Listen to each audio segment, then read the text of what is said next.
বিসমিল্লাহির রহমানির রহিম। আজকে আমরা শিখব যে কীভাবে ক্যালকুলেটরের মাধ্যমে অঙ্কগুলো সলভ করতে হয়।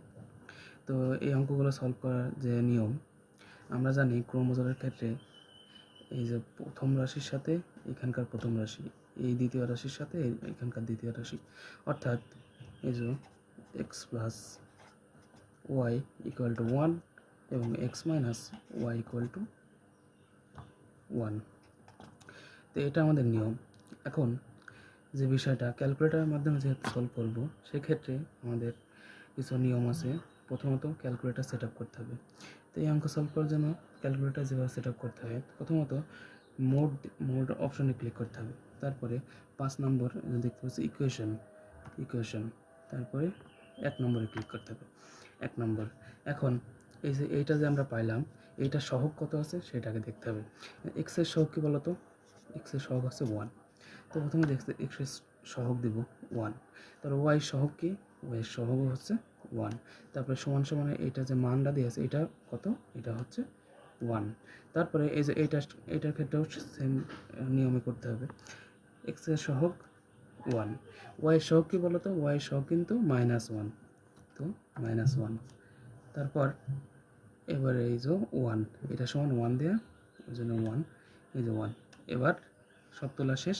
এবার সমান সমানে ক্লিক করতে হবে। এই যে এক্স এর মান কিন্তু আমরা পেয়েছি 1, ওয়াই এর মান 0,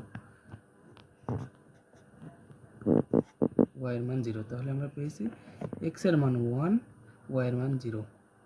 সেক্ষেত্রে আমাদের চেয়েছে এক্স ও ওয়াই এর মান। তো এখানে দেখতে হবে এক্স এবং ওয়াই এর মান কী রয়েছে, এই যে 1,0। তো সেক্ষেত্রে অ্যান্সার খ নম্বর 1,0। তো দ্বিতীয় যে অঙ্কটি সেটাও সেম। এই যে এইভাবেই আমরা এই যে প্রথমে যে অঙ্কটা করলাম, এই যে এইটার সাথে এই রাশিটা এবং এই রাশিটার সাথে এই রাশিটা যদি হয়, তাহলে আমি জায়গা স্বল্পতার কারণে নিচে দেখাচ্ছি।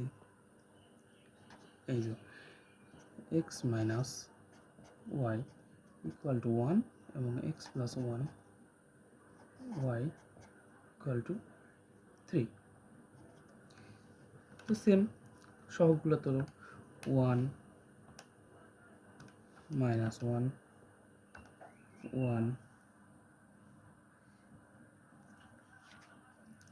তারপরে এই যে এটা সহগ তুলো 1, এটা সহগ 1, এটা সহগ হচ্ছে 3। তাহলে এবার এক্স এর মান আছে 2, এই যে আমরা দেখতে পাচ্ছি এক্স এর মান বের হলো 2 এবং ওয়াই এর মান বের হয়েছে 1।